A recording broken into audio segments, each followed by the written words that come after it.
आज यहाँ महाराज सुखदेव बाबा कह रहे हैं परीक्षित, अब मैं तुम्हें सुदामा चरित की कथा सुनाता हूं। ये जो सुदामा जी है ना, भगवान के बचपन का मित्र है। आज भी आपको कक्षा 1, 2, 4, 5 का मित्र कभी कभी याद आता है ना। बचपना का मित्र का एक बात ही अलग होता है। आज वाला मित्र नहीं है। आज तो पता नहीं चलता कब लड़ाई, कब मित्र बन गया, कब एक दूसरे को मार। पहले का मित्र मित्रता निभाता था।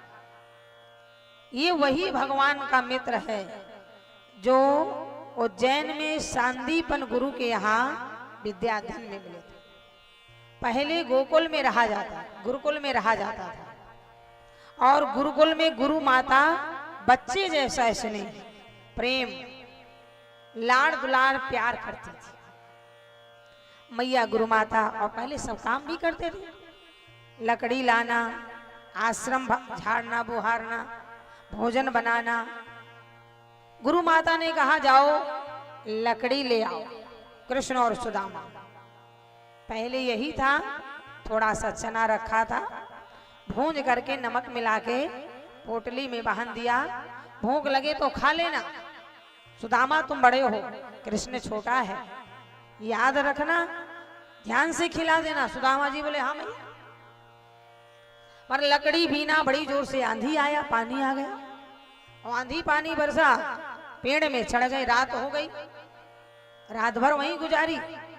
सुदामा जी पेड़ में चढ़े हैं, भगवान भी हैं। अब सुदामा जी बार बार चना देखें, बार बार पेट, चूहा भी कूद रहा है, चना बहुत कम, अगर कन्हैया को दूंगा तो मेरा पेट। सुदामा जी धीरे से पोटलिया खोला और चना खा ले। भगवान बोले भैया क्या कर रहे हो? अरे बोले ठंडी के मोले दांत किटकिटाते हैं, दांत किटकिटाते हैं। भगवान बोले अच्छा, हमसे चोरी, गुरु से कपट, मित्र से चोरी। तभी से चल गया है, या हो निर्धन या हो कोढ़ी। सारा चना खा लिया। भगवान ने जब काफी देर बाद पूछा क्यों भैया? मैया ने, गुरु माता ने पोटली दिया था चना की, कहाँ है? अरे बोले वो तो लकड़ी बीन दे, पता नहीं कहाँ खो गए।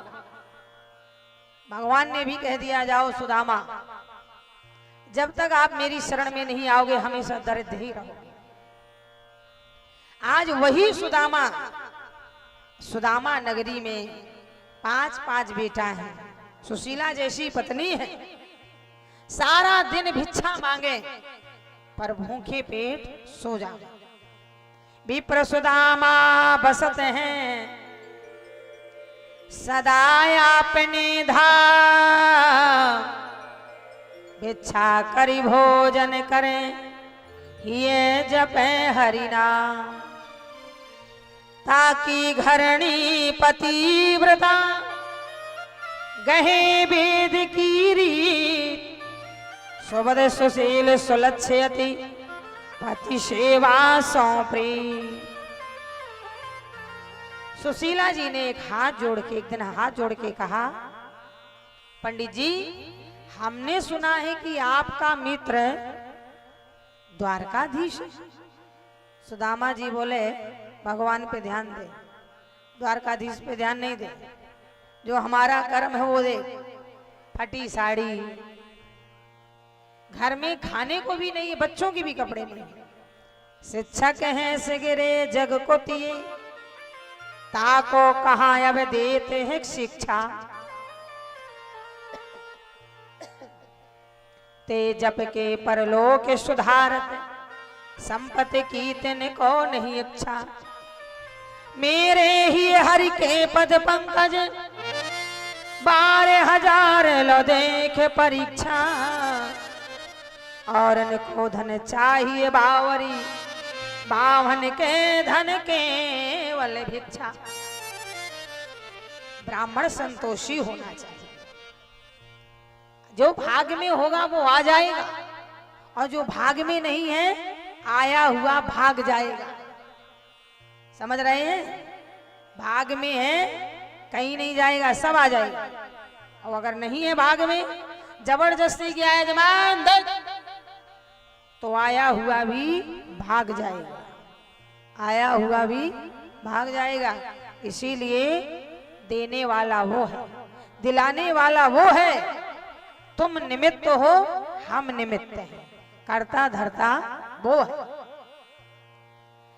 सुदामा जी ने कहा ब्राह्मण को केवल भिक्षा मांगना ही अच्छा लगता है। सुशीला जी बोली महाराज प्रवचन देना तब अच्छा लगता है जब ये 5 बच्चा शरीर में कपड़ा पहने पेट भर भोजन करें। कौदो सवा जुर तो भरी पेट। कौन खुदवा जानते हो? पहले के जमाने में चलता था खुदवा, जानते हो? हाँ कलिया बाई जाना थी। तो महाराज कौदो सवा जुर तो भरी पेट, चाहे तीना दधि दूध मिठौती, सीत व्यतीत भयो सिसियात, ठटके को तुम हो न पठौती। जानत हो हित हरिसो तुम्हें काहे को द्वारी कबोल पठौती, या घर ते न कबहू गयो पिए, टूटो तवा और फूटो कठौती। तब वहीं आया हुरसा बिल्ला आए, तब आया। हाँ सुदामा जी को कठौती तवा भी फूटा हुआ था, तभी भगवान ने दिया था। हम यही सोचे ये हुरसा बिल्ला तवा काहे खाया। हाँ सुदामा जी को आए। तो महाराज आज यहाँ सुशीला जी अपने पति सुदामा जी से हाथ जोड़ के कह रही हैं, महाराज जब से विवाह हुआ देहरी लात मारी हो। माता इसे कहती है महाराज जब से विवाह हुआ देहरी लात मारी हो, ना तो खपरही लाए, ना खटिया, ना मचिया, और रोटी बनावत हो तो तवा फूट है। हुरसा ब्याले का बिल्ला निहाय, पानी बरसत है तो बैठे बैठे महाराज हाथ जोड़ के कहने लगी चले जाइए ना, कि जइयो जइयो द्वारिका धाम। हे प्राणनाथ अपने और मेरे लिए नहीं, बच्चों के लिए चले जाइए। अगर बच्चों का भविष्य बन गया, हर माता पिता बच्चों के लिए तो करता है। बोलो कितना कष्ट सहता है, फटी बनियान, फटे तल्ले का जूता, बच्चों को स्वयं पेट काट के खिला देता है, मेरे बच्चे का भविष्य बने। मैं आपके हाथ जोड़ती हूँ, अरे जइयो जइयो द्वारिका धाम, गरीबी पिया मेटन को जइयो जइयो।